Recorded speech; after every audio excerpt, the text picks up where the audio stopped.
The Duggar family is arguably one of the most compelling clans on reality television for a laundry list of reasons. But most of all, the TLC celebrities continue to hold viewers' attention because of their jaw-dropping size. Whether you like the family or not, there's no arguing that their 21-person family, 32 if you include the grandkids, produces an endless cycle of exciting storylines that keeps viewers coming back for more. Of course, this phenomenon applies to juicy confessions too. Think about it. In soccer team-sized families, it's basically guaranteed that there will be no shortage of shocking admissions to go around. And in the Duggar family's case, they've dropped quite a few truth bombs throughout the years. Cheating ways. It's no secret that the Duggars love to wax poetic about the importance of faithfulness and honesty in marriage, and prior to a shocking moment in August 2015, Josh Duggar was one of the most outspoken proponents of commitment. If you don't believe us, consider the fact that Josh sang a tune about loyalty to his now wife Anna Duggar on their wedding day in September 2008, including the line, "I'll be there until the end with you. I'll do my best to be faithful and true." So it only makes sense that people were downright flabbergasted when in August 2015, Josh admitted to cheating on Anna via the notorious adultery website Ashley Madison. To add insult to injury, Josh carried out his dirty deeds while he was working at the Family Research Council, an organization dedicated to advancing faith, family, and freedom in public policy, according to its website. Hypocritical much? Josh touched on this hypocrisy in his statement on the matter, writing, according to the Duggar family's website, "I have been the biggest hypocrite ever. While espousing faith and family values, I have secretly over the last several years been viewing pornography on the internet, and this became a secret addiction, and I became unfaithful to my wife. I humbly ask for your forgiveness. Please pray for my precious wife Anna and our family during this time. This is just another reminder that nothing is ever what it seems." And that wasn't the only shocking admission to come from Josh Duggar.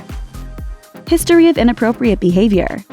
One of the most shocking confessions in Duggar history is when Josh admitted to inappropriately touching his sisters when he was a preteen. Fans learned in May 2015 via police documents that Josh was investigated in 2006 for allegedly molesting 5 underage girls, including at least 2 of his sisters when he was just 14 years old. And shortly after the news broke, Josh gave a statement on the Duggar family's Facebook page. 12 years ago, as a young teenager, I acted inexcusably for which I am extremely sorry and deeply regret. I hurt others, including my family and close friends. I confess this to my parents, who took several steps to help me address the situation. The incidents reportedly took place in 2002 and 2003, and Josh said that after speaking to his parents, they went to the authorities together. He further wrote in his statement, "We spoke with the authorities where I confessed my wrongdoing, and my parents arranged for me and those affected by my actions to receive counseling. I would do anything to go back to those teen years and take different actions." Needless to say, many fans were stunned by his admission. Not only did it shatter the Duggars' squeaky clean image, but people also struggled to accept that Josh would hurt his own sisters in such a way.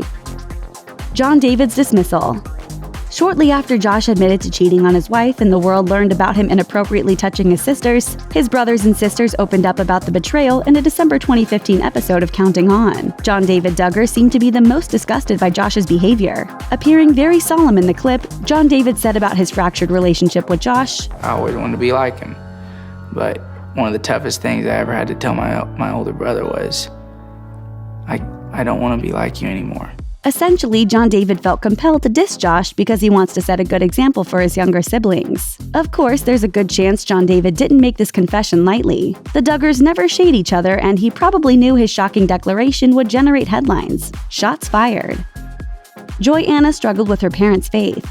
On the surface, Michelle and Jim Bob Duggar seem to have a lot of influence over their 19 children. From the Duggar brood's acceptance of Michelle and Jim Bob's strict dating policies to the fact that each child subscribes to their conservative religious views, it might appear that there's little dissent in the family. But before you congratulate Michelle and Jim Bob Duggar getting their kids to drink the Kool-Aid, let us fill you in Joy Anna Duggar's shocking admission that she once grappled with her parents' faith. Yep, Joy Anna went there. While it isn't on the level of Josh's inappropriate behavior, it was nonetheless a shocking revelation. Making matters even more jaw-dropping is that Joy Anna revealed this info while toasting Joseph Duggar at his rehearsal dinner. According to Us Weekly, Joy Anna said, "First of all, I want to say that, Joe, I'm so thankful for you. You really did change my life. Just through my teen years, I think I was having a hard time taking my parents' faith as my own, and you really befriended me as an older brother." Although Joy Anna didn't elaborate on her hard time, it's clear that whatever Joseph said to her did the trick. Not only is Joy Anna now married to Austin Forsyth, a very religious and conservative guy, but she also named her son Gideon after a biblical figure.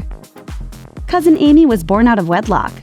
If you followed 19 Kids and Counting from the jump, the name Amy Duggar King probably sounds familiar to you. King, as some fans already know, is the daughter of Jim Bob's sister Deanna Duggar. Although Deanna prefers to stay out of the spotlight, King is no stranger to dropping the headline-generating truth bombs about her family. King stunned fans in January 2015 when she admitted that her mom gave birth to her out of wedlock. Following some rumors about the juicy scandal, "Remember, the Duggars don't believe in sex before marriage," King took to Instagram to clear the air. She captioned the photo, "The tabloids are telling the truth. My mom and dad did have me out of wedlock. I'm sure my mom was scared, young, ridiculed, and felt ashamed." But wait, that's not the most surprising part of this story. Deanna waited 18 years to get hitched to Amy's dad, Terry Jordan. And according to Radar Online, Deanna confessed as much in an early episode of what was then called 18 Kids and Counting, saying, "Terry and I knew each other a long time ago, and I got pregnant with Amy. And so we dated each other on and off for quite some time. Then we finally decided, you know what, we need to get married. So we got married. We've been together 3 years. Better late than never, right? But the two split in 2015, so maybe not." Laundry room breakdown. On the surface, Michelle Duggar appears to have her bustling household and parenting duties on lock. From Michelle's calm mannerisms, no matter the situation, to her organizational skills, one would assume she has it all together. Of course, not everything is as it seems, especially where it concerns Michelle's mental state. In a rare moment of candor, Michelle confessed that she lost it a bit during a particularly hard day at Chateau Duggar. According to a blog post she wrote, "It was 1 a.m. in the morning as I stood folding laundry with tears streaming down my cheeks. Feelings of being overwhelmed flooded my mind. I cried aloud, 'Lord, I need your help. I can't do it all. I feel so inadequate. Diapers, dishes, laundry, meals, cleanup, school lessons, baths, hugs, kisses, correction. My list seemed to go on and on.'"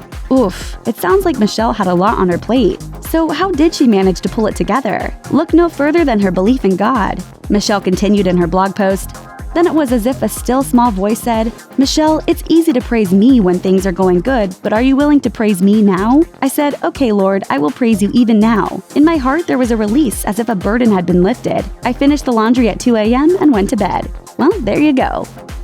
Clash of the Sisters.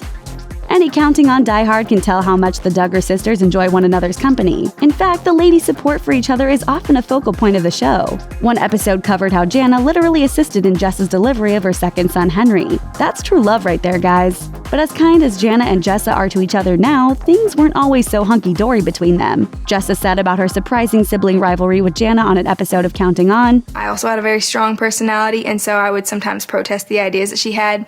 She'd be like, 'We're gonna do this,' and I'd be like, 'No, we're not.'" Luckily, that rivalry didn't last forever. We clashed heads a little bit when we were younger, but now that we're older, I don't know, like we work together well. Sometimes she'll take charge of the project, sometimes she'll let me lead. But Jessa might be downplaying how bad things got between them at one point. The Duggar family book Growing Up Duggar has the story. Following an intense period of fighting, Michelle forced the feuding girls to share a bunk bed, bottom for Jessa and top for Jana. Although Michelle intended for her parenting hack to go off without a hitch, Jessa ended up kicking Jana's bed in an effort to terrorize her sister during the night. Harsh. Secret spying.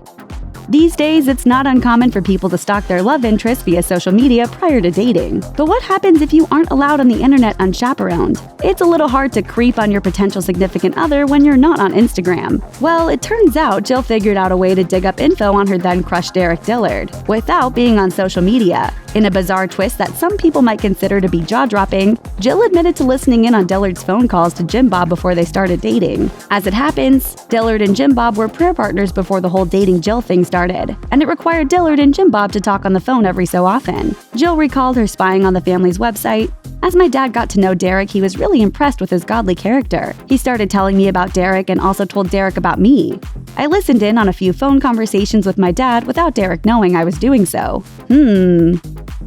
Ginger's bad deeds. Out of all the kids in the Duggar family, Jinger Duggar often comes across as the most kind-hearted and upbeat one of the bunch. From kindly counseling her sisters on their fashion concerns, to spending a lot of quality time with her younger siblings, there's a lot that fans admire about the reality star. So it might come as a bit of a shock to Counting On viewers that Jinger committed bad deeds as a preteen. I grew up in a Christian home, of course, and so, but I realized at a young age that I was a sinner. Although it's not exactly clear what these bad deeds are, Jinger felt the need to confess her sinner ways to Jim Bob and Michelle when she was just 14 years old. And I came into my parents and I was like, I really need Jesus because I know that in my own self, I'm not going to be able to get to heaven. Despite being so young, Jinger said she was like anyone else who had sinned. I've done so many bad deeds. I've sinned against God, and I cannot save myself from my sins.